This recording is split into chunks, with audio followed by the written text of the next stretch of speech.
tujaribu kwenda na jinsi ambavyo masomo yalivyo. Jana tuliangalia shabaha ya sisi kujifunza somo hili. Kwa hiyo humo ninako nachukua tu mambo, sifuati kwa sababu mambo ni mengi kwenye pamphlet na hatuna huo muda. Kwa hiyo ninachukua tu kidogo. So tuliangalia shabaha, tukasema shabaha mbili. Shabaha hizo mbili, ya kwanza ya shabaha zetu tulisema ni kuelimisha kuhusu chanzo na chimbuko la vyumba vya maombi ili kuondoa utata kati yetu. Na la pili tukasema ni kutahadharisha watumishi kuhusu nyakati za roho ya Yezebeli ambazo zinafanya kazi kati yetu. Kipindi tulichonacho ni kipindi ambacho roho ya Yezebeli inatenda kazi. Yezebeli alikuwa ni malkia aliyeolewa na mfalme Ahabu pale Israeli, na alikuwa na uwezo wa kushawishi, kusababisha ibada la sanamu na kukataza ibada la Mungu wa kweli.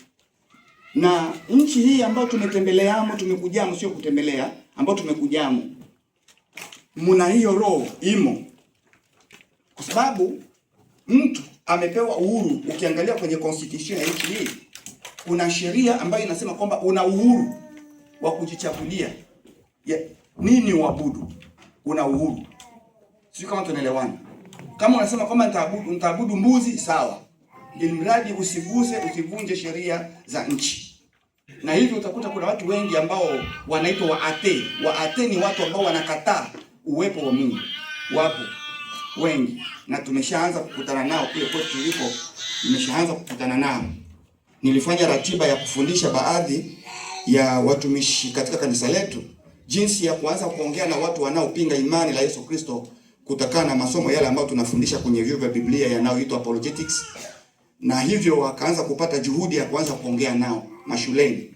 Na tumefocus kwa hilo sana kwa sababu tuangalie Roho Mtakatifu atatuwezesha nini, kwa sababu kuja kwetu hapa Marekani Mungu anakusudia kwamba tufanye evangelization. Na evangelization ya hapa sio kama ya kwetu. Kwa sababu hapa kuna mahali ambapo unaweza kwenda kuhubiri hivi mtaani ukapigwa risasi. Sio kama tunaelewana vizuri. Kuna mahali unaweza kwenda kugonga mlangoni tu unapigwa risasi. Kwa hiyo watu wako yani wamechanganyikiwa kutokana na hali ya maisha ya nchi.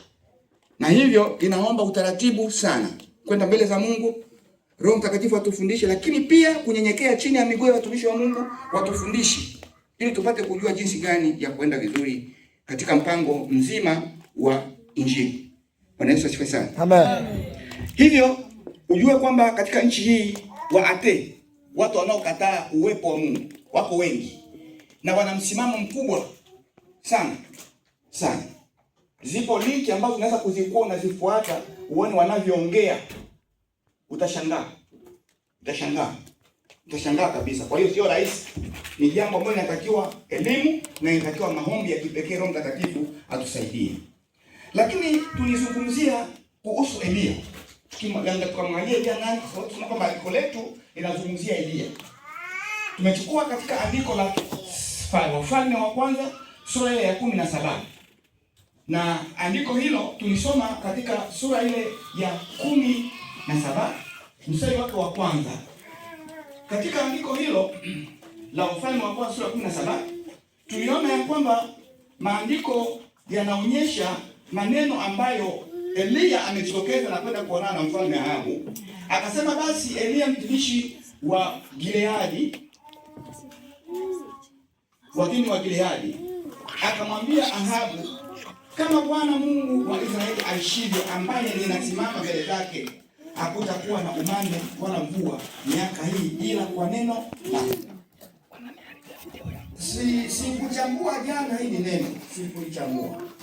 Hili neno ni neno ambalo watumwa wale viongozi wa watumwa manyumbani mwa mabosi walikuwa wanalisema. Lilikuwa neno la kiapo. Mtumwa akishakuwa kiongozi, akienda anatumwa na bosi wake kwamba nenda usimamie wenzako. Na kama akiwepo wa kupinga, alikuwa anasema kwa kiapo, anamwambia yule mwenzie, anamwambia wewe fulani, kama vile bosi wangu aishie ambaye huwa anasimama mbele zake kila siku, ninaamuru hili litendeke kwake. Na hii ilikuwa ni punishment, ilikuwa ni malipizi ambayo alikuwa anaipata yule mtumwa, ambayo bosi akisikia anatiki, anasema kwamba kiranja amefanya vizuri. Kwa hiyo hili neno lilibeba mamlaka. Na kwa nini mwenzetu nabii alilitamka? Alilitamka kwa sababu alijua viwango gani amekubaliwa na Mungu. Bwana Yesu asifiwe sana. Amen. Alijua ni viwango gani yeye amekubaliwa na Mungu. Kwa sababu katika kukubaliwa na Mungu kuna viwango. Ndicho kile ambacho niligusia jana kidogo. Nikasema kwamba kuna mamlaka na kuna mafuta ya upako. Sote tumepewa mamlaka. Tuna nguvu za Roho Mtakatifu, tuna mamlaka. Lakini upako huwa tunafika hapo ni sehemu ya umaalum wa wewe Roho Mtakatifu kukuwezesha ufanye jambo ambalo litabeba utukufu wake kwa nchi. Sio kama naeleweka. Hiyo inatokana na upako. Na nilijaribu kueleza baadhi ya maandiko pale. Lakini nisonge mbele kidogo. Hivyo nilisema kwamba chimbuko la huduma hii. Lakini kabla sijasema chimbuko la huduma hii, nilisema kwamba neno chumba cha maombi haulipati kwenye maandiko. Na kama haulipati limetokana na nini? Nikaeleza kwamba limetokana na kile ambacho kilifanyika katika Agano la Kale. Madhabahu yaliyokuwa yanajengwa na manabii na makuhani. Walikuwa wanajenga madhabahu. Nikaeleza makuhani walijenga madhabahu aina ngapi? 2. Kulikuwa na madhabahu ya kuteketeza uvumba, madhabahu ya kuteketeza wanyama kila siku, asubuhi saa 3 na jioni saa 9. Ukiangalia kitabu cha Walawi sura ya kwanza mstari wa kwanza hadi sura ya 7, utaona hapa panazungumzia kuhusu sadaka ya kuteketeza ambayo ilikuwa inafanyika mara 2 kwa siku, saa 3 na saa 9. Na Yesu Kristo kama dhabihu, sadaka wa kuteketezwa kwa ajili ya dhambi za ulimwengu, wakati anabambwa msalabani alikufa kwa saa 3. Kwa saa 3 alibambwa msalabani asubuhi na saa 9 jioni akakata roho. Bwana Yesu asifiwe sana. Amen. Ili kukamilisha zile dhabihu zote aina ngapi? Aina 5 ambazo nileza jana. Sasa nikasema kwamba kulikuwa madhabahu hiyo ya kuteketeza wanyama na kulikuwa madhabahu ya kufukiza uvumba mle ndani. Hivyo nilivyosema inaenda kwa juu, lakini nataka kuonyesha kwamba hivyo ndivyo ilivyokuwa. Na nikasema kwamba madhabahu aina hizo zote mbili ya kikuhani yalikuwa yanawakilisha kazi ambayo Yesu Kristo atakayoifanya. Na Yesu Kristo alifanya kazi msalabani, msalaba unawakilishwa na madhabahu. Yesu Kristo alidumu kwa maombi, madhabahu ile ya kufukiza uvumba. Na sisi wa Kristo tukitoka kwenye madhabahu ile ya kuteketeza ambao ni msalaba wa Yesu, dhambi zetu zinaoshwa.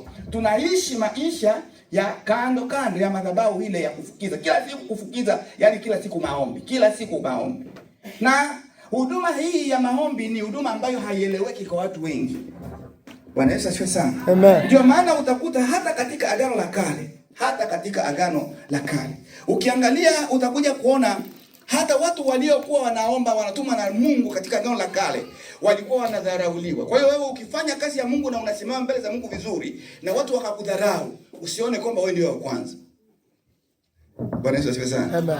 Ukisoma katika maandiko utakuja kuona Sauli alipojazwa roho, wakati amepakwa mafuta, ameambiwa na Samueli kwamba nenda utakutana na wana wa manabii na utakapokutana nao utanena kwa lugha. Itakuwa ni alama ya kukubaliwa kwamba wewe ndiye mfalme. Sura ya 10 Samueli wa kwanza mstari wa 10 hadi mstari wa 13. Sauli alipopakwa mafuta anarudi sasa jiani, anakutana na wana wa manabii pale Gilead. Alipowaona tu wana wa manabii akaanza kutabiri. Na alipoanza kutabiri watu wakaweka methali, wakaanza kusema, je, Sauli naye pia yumo miongoni mwa wana manabii? Ilikuwa ni jambo kama lile la kumkebei. Ilikuwa ni kama jambo la kumkebei. Ukija katika Wafalme wa Pili sura ya 9 mstari wa kwanza hadi mstari wa 12, utaona wakati ambapo Elisha amemtuma mmoja wa wana wa manabii aende kumtia mafuta Yehu ili awe mfalme katika Israeli. Na atakaporudi arudi mbio. Yule mtumishi alipoenda na kumpaka Yehu mafuta, amerudi, wale makamanda waliobaki pale walimuita ni mweu, ni mongo. Wanaulizana yule mweu yule mweu alikuwa amefuata nini? Akawaambie, wakasema ni uongo. Kwa hiyo daima watu ambao wamesimama kutenda mapenzi ya Mungu sawa sawa huwa wanafika mahali wanadharauliwa, wanapewa majina ya dharau. Sifa kwa Bwana. Amen. Sifa kwa Bwana. Amen.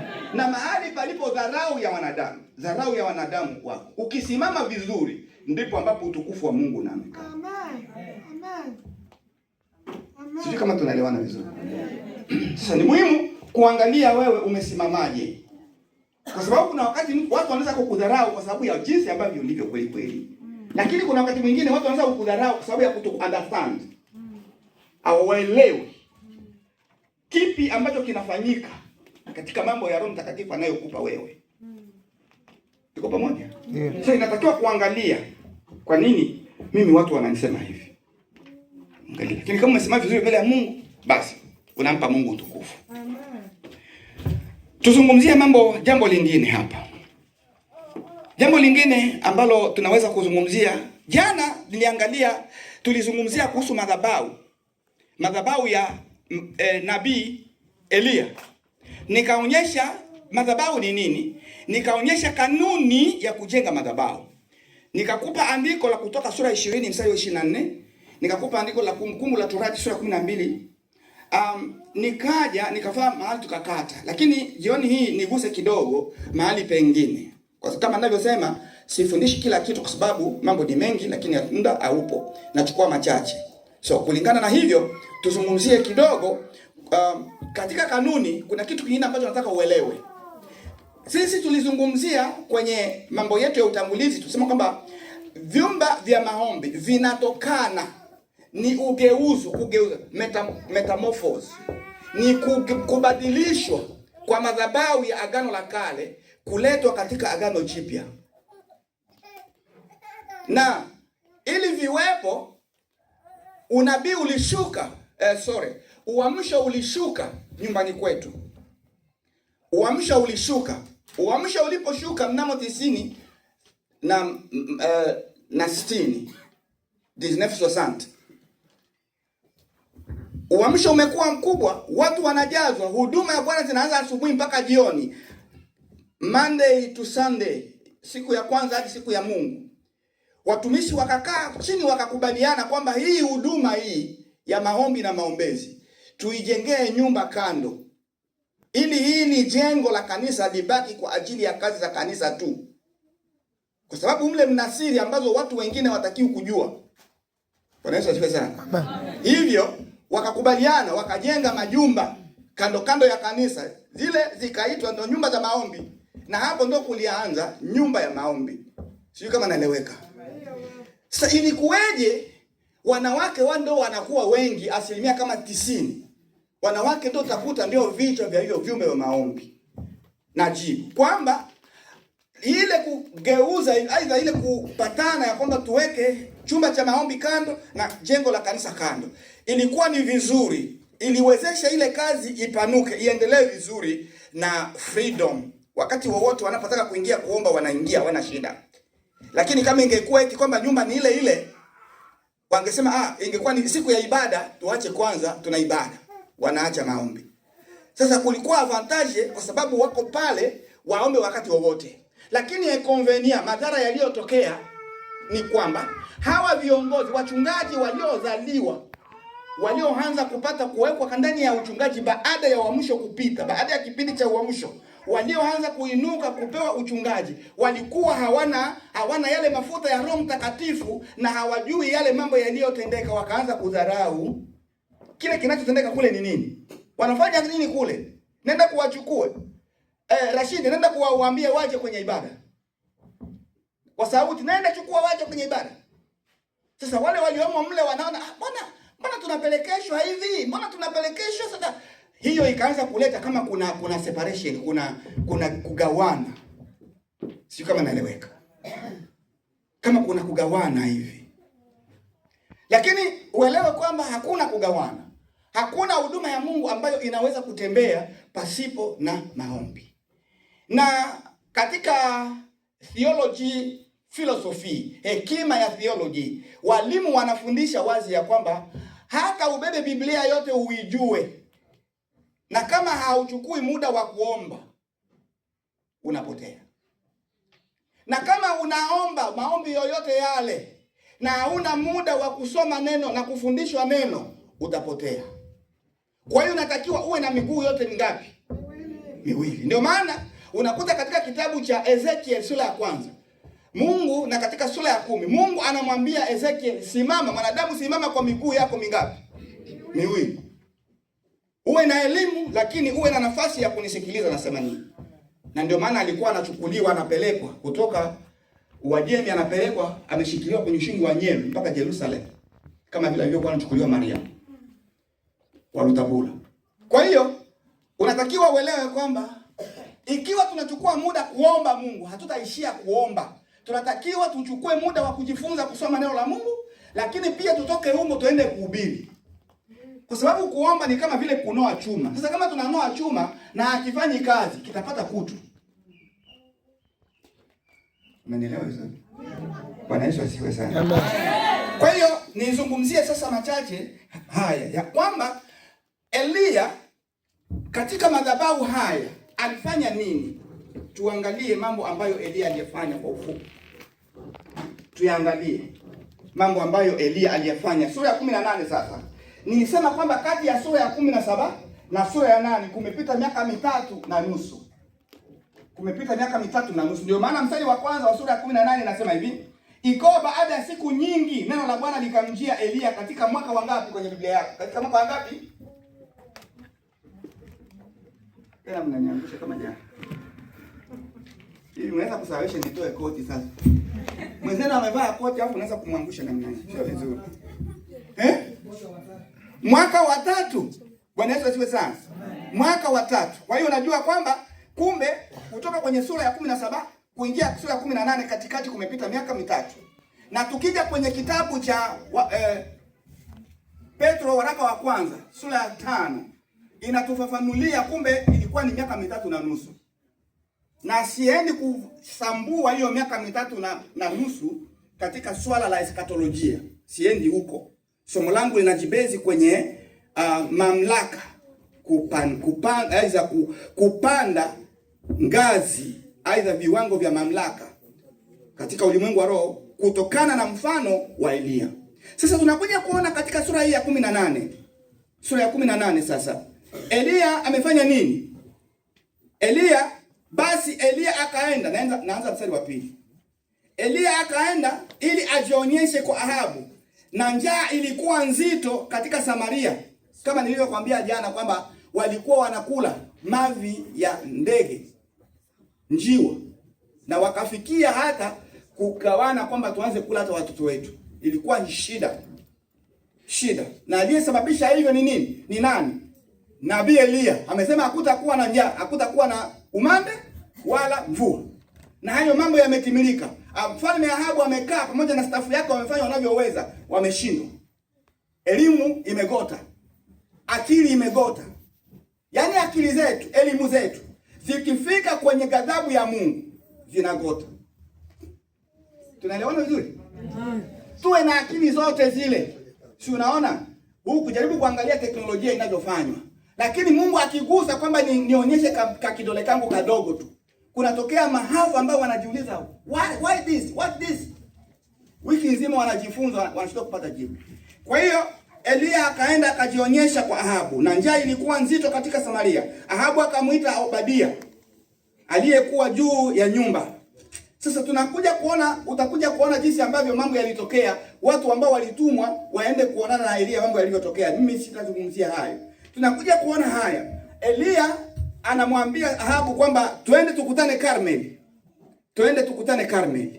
Kwa nini tukutane Karmeli? Kwa nini? Kuna kitu. Elia anakaribia watu wote, ni mstari wa 21.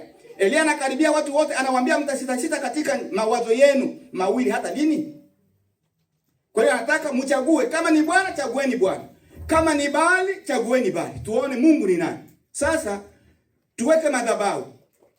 Mnyama aweko kwenye madhabahu yenu, muite Mungu wenu.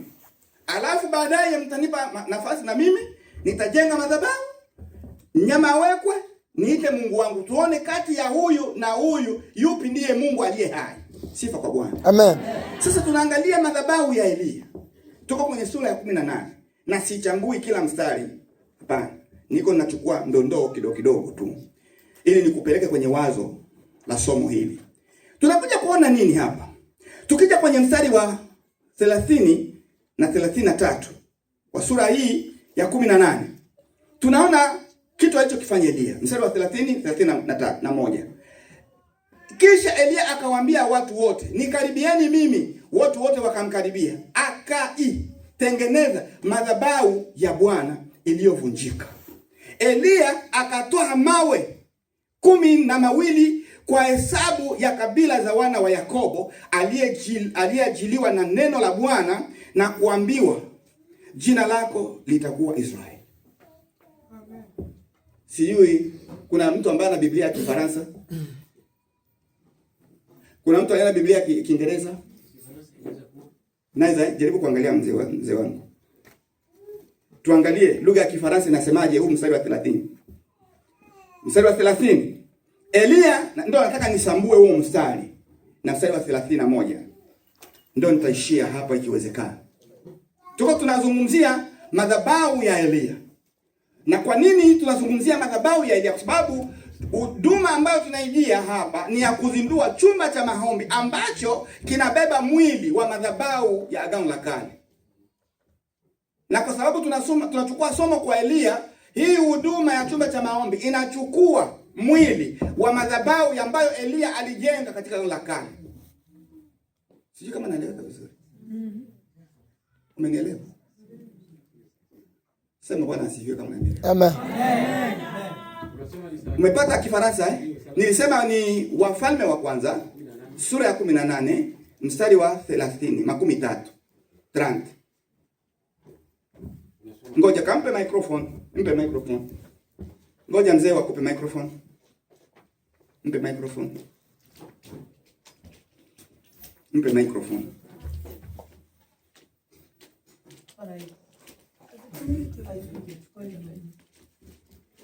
Hii ina kamba mzee wangu haitafika huko. Ina sauti ina kamba hii. Ina sauti inatosha.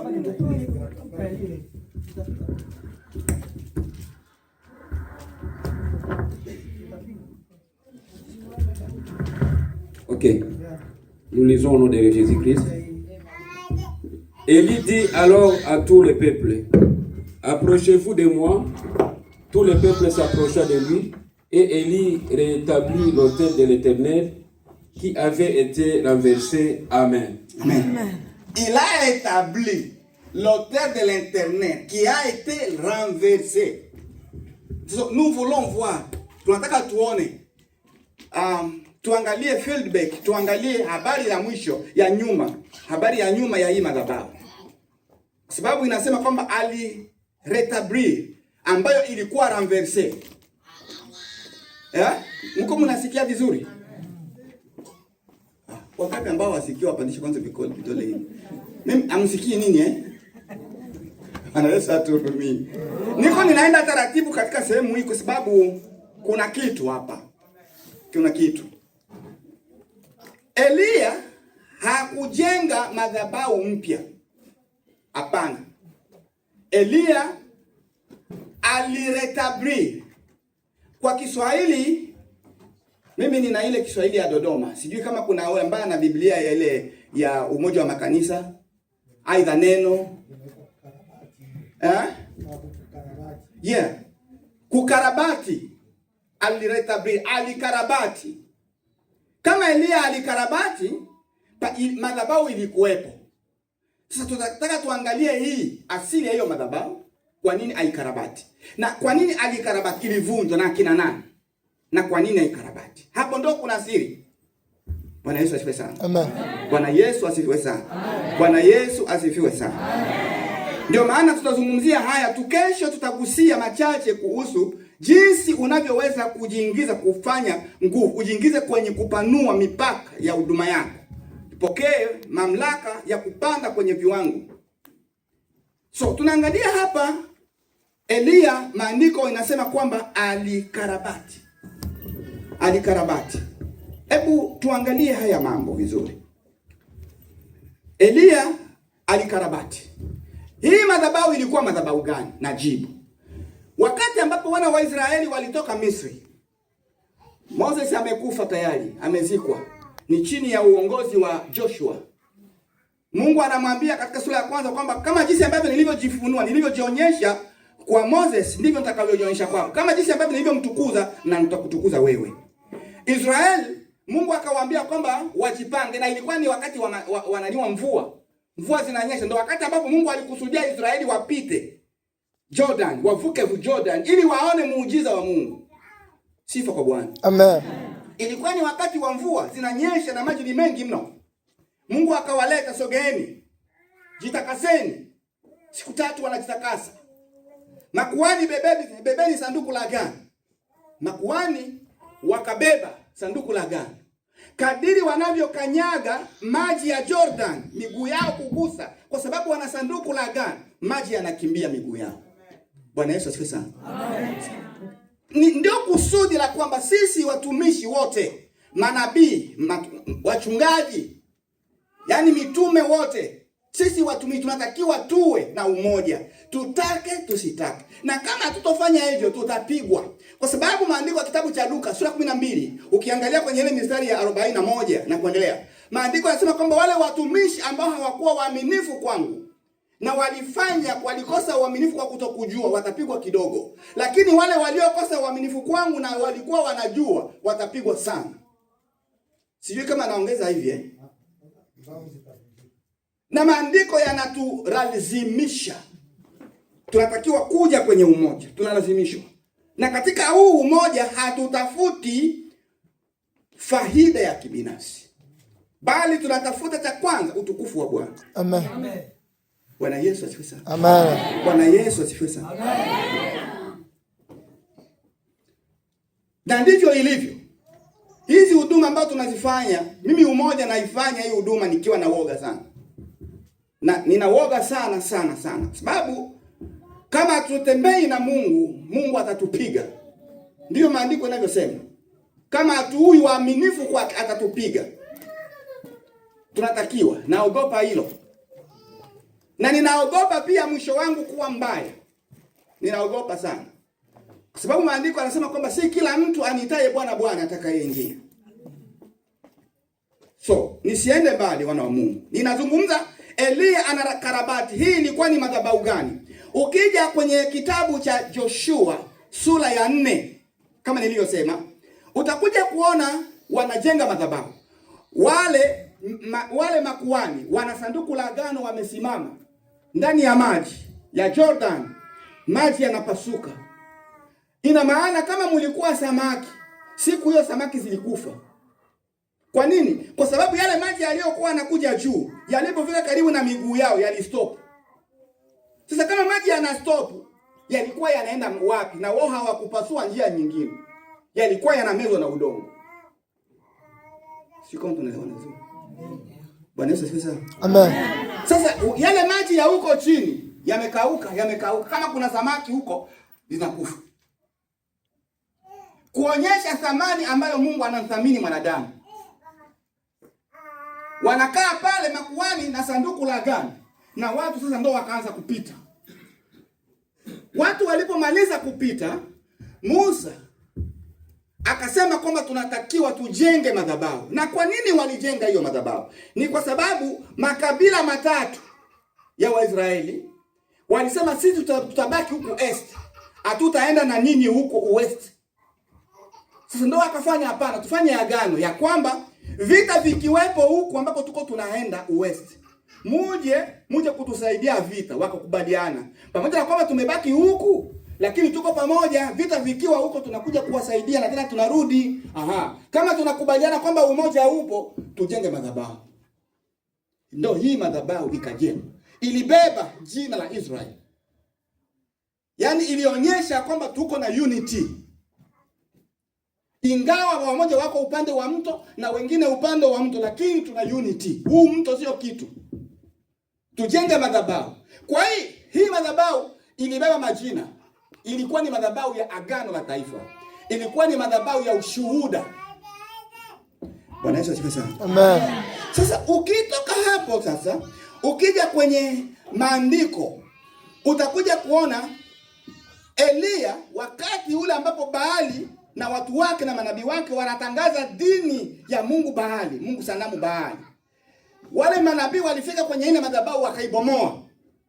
Sasa hawakutupa mawe mbali, walibomoa mawe yalikuwa karibu, hayakuwa mbali. Tuko tunaelewana vizuri? Mawe yalitoka wapi? Mawe yalitoka kwenye mto Jordan. Unaangalia maandiko yale ambayo nimekupa ya Joshua. Aliwatuma, nendeni mkachukue mawe, kila taifa, kila kabila jiwe moja. Na ilikuwa ni madhabahu ya mawe 10 na mangapi? 12. Na namba 12 ni namba inayowakilisha agano. Tuko pamoja hiyo? So, mawe yakaletwa, mawe 12. Wakalala na yale mawe ndani ya kambi usiku ule, asubuhi yake ndio wakajenga madhabahu. Kwa hiyo haya mawe haya yalikuwa yamebeba mamlaka wa ushuhuda Mungu anavyotembea na Israeli katika agano lake.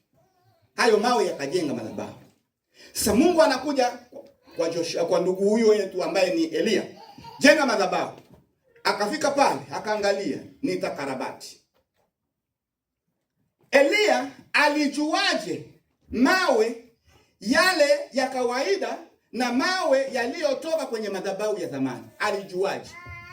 Jibu ya kwanza ni kwamba Mungu alimpa jicho la roho la kutofautisha mawe ya kawaida na mawe yaliyokuwa kwenye madhabahu. Na hii inatuonyesha kwamba kuna umuhimu tunapotaka kumjengea Mungu madhabahu, chumba cha maombi, mahali pa kuombea, tumuombe Mungu atufungue juu macho, atuonyeshe watu ambao ametiki kufanya nao kazi, kufanya nao huduma ile. Sifa kwa Bwana. Amen. Kwa sababu kuna watu ambao Mungu katika kila huduma iliyo special, kuna watu ambao Mungu amewaweka alama. Amewaweka alama ambao ukianzisha huduma na wanakuwa connected na ile huduma, mara moja wako tayari kutaka kujisogeza kuja kufanya ile huduma. Na wakiingia wanafanya ni huduma ya Mungu. Kwa hiyo unatakiwa umwombe Mungu akupe jicho la kutambua huyu ni lile jiwe lakini libomolewa, aidha huyu ni jiwe mpya ambalo nikiliweka litaingia mahali ambapo sio pa kwake. Na hayo mawe ukiyajengea ambayo sio ya asili ya mto, yatakuja kuvuruga huduma. Bwana Yesu atuhurumie sana. Bwana Yesu atuhurumie sana. Katika kile ambacho nilichozungumza ni kwamba kule kupasuana kwa huduma ya vyumba vya maombi na huduma ya kanisa, huduma za ibada mle, wachungaji wengi, nasema hili kwa sababu na mimi ni mchungaji. Bwana Yesu asifiwe sana. Amen. Bwana Yesu asifiwe sana. Amen. Kwa hiyo mchungaji mwenzangu useme huyu jamaa anasemaje? Na mimi ni mchungaji. Bwana Yesu asifiwe sana. Amen. Na kama tuna mahala ambapo tumefika tumefanya makosa, yale makosa tuyaseme. Hata mimi siyafanyi, lakini najiingiza na mimi mle, kwa sababu hata Danieli wakati anaombea taifa katika sura ya 9 ya Danieli alijiingiza na yeye kwamba na yeye yumo miongoni mwa waliofanya makosa. Na mimi najiingiza humo kwamba na mimi nimechangia humo, lakini Bwana atusamehe. Kwa hiyo kuna wachungaji ambao walianza kususia huduma za maombi. Unaona siweze kuwa pamoja na hao ndani ya vile vyumba. Kwanza hatujui wanafanya nini. Sasa utajua wanafanyaje na hujaingia mle kwenda kuuliza? Utajua? Hauwezi kujua. Alafu kuna wachungaji wengine ambao walienda kwenye vyuo vya Biblia, ambavyo hivyo vyuo vinabeba filosofia Scandinavia. Hivyo vyuo vinafundisha kwamba mwanamke hawezi kufanya huduma. Sasa anayesimamia hiyo huduma ni mwanamke. Siwezi kuingia kwenye ndoa mwanamke. Lakini Biblia inabaki pale pale. Maandiko ya kitabu cha Petro waraka wa kwanza sura ya 2 mstari wa 9, Yesu ukuhani wake ni tofauti na ukuhani wa Lawi. Ukuhani wa Lawi ulikatazwa, mwanamke hawezi kuingia kwenye ukuhani kwa sababu ukuhani wa Lawi ulitiwa nguvu na damu. Na kwa sababu mwanamke ana nguvu, anaishi, kwa hiyo hawezi kufika pale, ataharibu. Lakini ukuhani wa Yesu Kristo ameingia patakatifu na damu yake. Damu ya wanyama haina nguvu, damu ya mwanamke haina nguvu. Akiingia pale wakati wowote, nguvu ya Yesu ina mamlaka sana. Ndio maana maandiko yanakwambia katika Petro waraka wa kwanza sura ya kwanza mstari wa 16 ya kwamba tumeokolewa kwa damu ya Hebu soma kwanza andiko. Soma kwanza andiko ili useme kila ambacho Biblia inasema. Nimesema Petro waraka wa kwanza sura ya 16. Mnanikauliza ndugu zangu. Esobecho tuma soma Biblia tunusu kuchimo ocho kangola Biblia lolo. Mumnunulie lineti yule jamaa yule. Wako Petro waraka wa kwanza sura ya kwanza mstari wa 16. Kwa maana imeandikwa, mtakuwa watakatifu kwa kuwa mimi ni mtakatifu. Tuje 17. Na ikiwa mnamuita Baba, yeye aumuye kila mtu pasipo upendeleo, kwa kadri ya kazi yake. Enendeni kwa wote. Nimeenda mbali. Kumbe nimekupeleka mbali. Ngoja niangalie. Ngoja nikupe mstari mzuri. Hapo tunaenda mbali. Ngoja nikupe mstari mzuri. Njoo kwenye mstari wa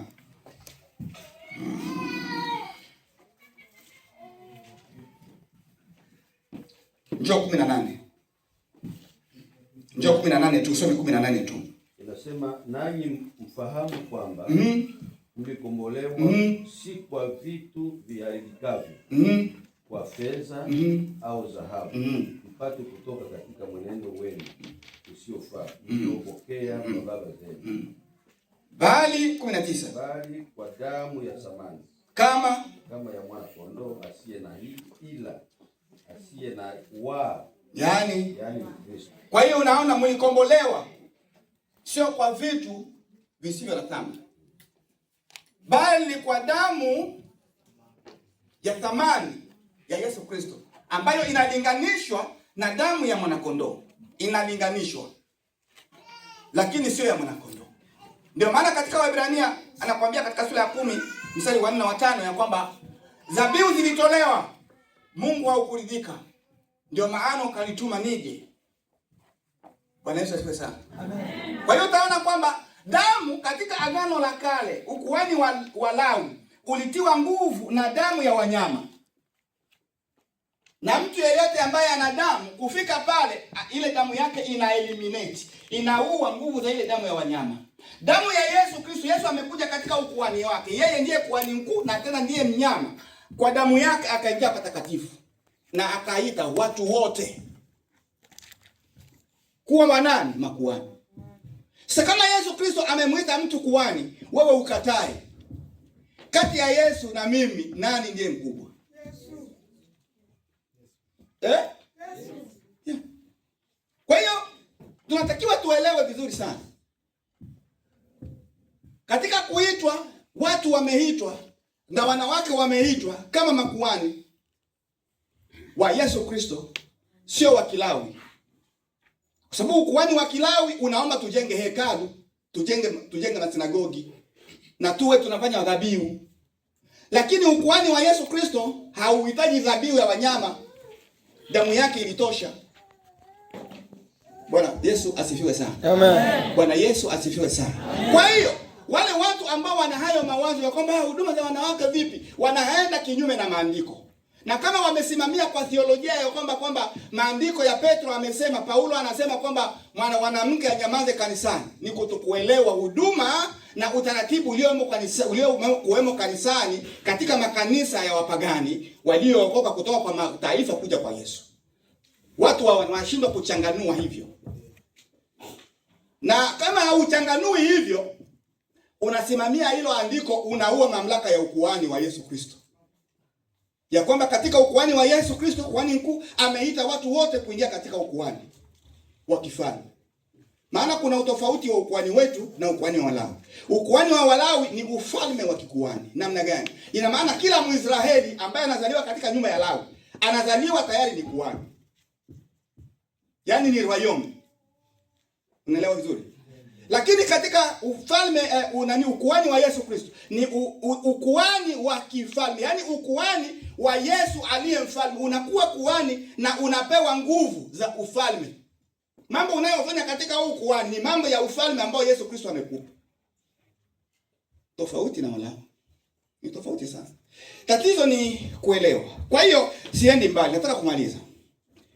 Kwa hiyo tunaona mwenzetu hapa Elia alijenga madhabahu. Alitumia mawe yaliyokuwepo, yakavunjwa, yakasambaratishwa na maadui. Ndiyo akayachukua, akakarabati.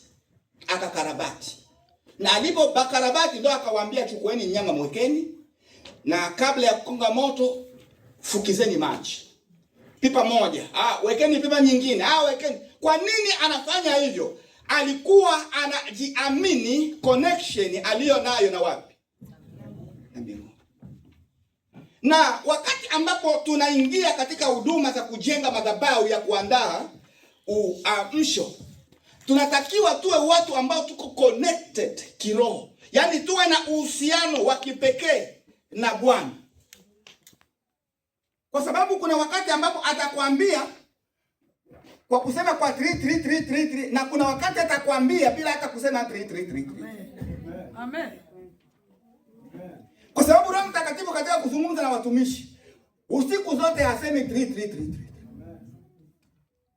Kwa hiyo wewe unayesema 3 usizani yule mtumishi mwingine ambaye asemi 3 kwamba yeye hana chochote. Hapana. Bwana Yesu asifiwe sana. Amen. Bwana Yesu asifiwe sana. Amen. Na uelewe kwamba kuna watu ambao wanasema 3 kutokana na karama, ni karama yao. Ni karama. Lakini kuna watu ambao wanafanya 3 kutokana na hisia. Hisia. Mimi nakumbuka kuna pindi watu tunavua pale Kigoma. Tukaenda ziwani. Moteri ikapata moto. Niliona kijana mmoja wa Kibaula ambaye tulikuwa ndani ya mtumbu mle. Anaanza, yeah, 3. Umenajazwa na nini? Moto. Anajaza Mbaula. Kwa hiyo kuna 3 ya hisia. Kuna hisia zingine za woga zinaweza kuleta 3. Kuna zingine za kulia, za furaha sana. Watu wawili wanakutana, walikuwa miaka hawakutani na wanaanza kulia, mtoto wa mamangu. Analia nini? Pale Nyarugusu tulikuwa na mama mmoja Mbaula. Mkisalimiana kidogo ni 3. Mbaula 3 ya nini? Ni hisia tu. Kwa hiyo nataka kusema nini hapa ni kwamba sema kwa 3. Najua kwamba kuna wengine ambao hawasemi 3 lakini wanapokea. Amen. Lakini kama wewe unajua kwamba hausemi 3 siku zote za maisha yako, tena ni kosa. Kwa sababu 3 ina viwango vyake. Sijui kama naeleweka. Pamoja na kwamba sifundishi karama ya kunena kwa lugha, lakini uelewe kwamba kuna viwango vya kunena kwa lugha.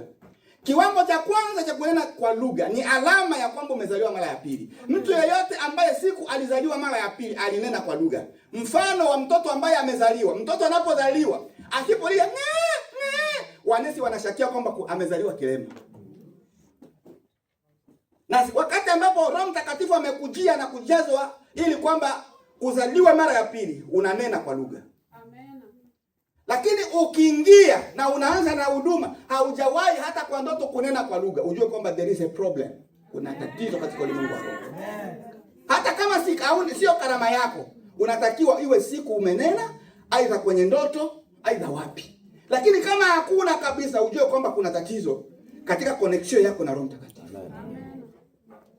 Na hilo tatizo huwa linatokea wakati kuna watu wengi ambao waliweza kuchanjwa chale. Walitumia madawa yasiyokuwa mazuri kwa njia ya giza. Wanapokuja kwa Yesu, kama hawakutengeneza waombeo kukemea zile nguvu za ile giza ambayo walikuwa nayo katika yale madawa ya kigiza, Roho Mtakatifu anapokuja hawawezi kunena. Kunakuwa ganzi ya kiroho. Tunarudi kwenye somo letu. Jioni ya leo tuko tunazungumza na wewe kuhusu Elia kujenga madhabahu. Mfano wetu sisi, madhabahu ya Elia ni mfano wa huduma yetu ya maombi, chumba cha maombi leo. Tunatakiwa tuangalie kile alichokifanya Elia, kwa sababu kwa wakati huu Mungu anatupanga kuamsha, kuleta uamsho hapo mbele. Na kama ataleta, lazima roho ya Yezebeli ivunjwe. Haitavunjwa kama hii madhabahu haikujengwa kwa mfano wa jinsi Elia alivyofanya. Inatakiwa njenzi awe na jicho la Bwana, awe na uhusiano na Bwana, asikilize Bwana. Bwana Yesu asifiwe. Amen. Bwana Yesu asifiwe sana. Amen. Hili ndilo somo la leo, jioni ya leo ambao tumejifunza. Bwana Yesu akubariki katika jina lake. Amen. Amen.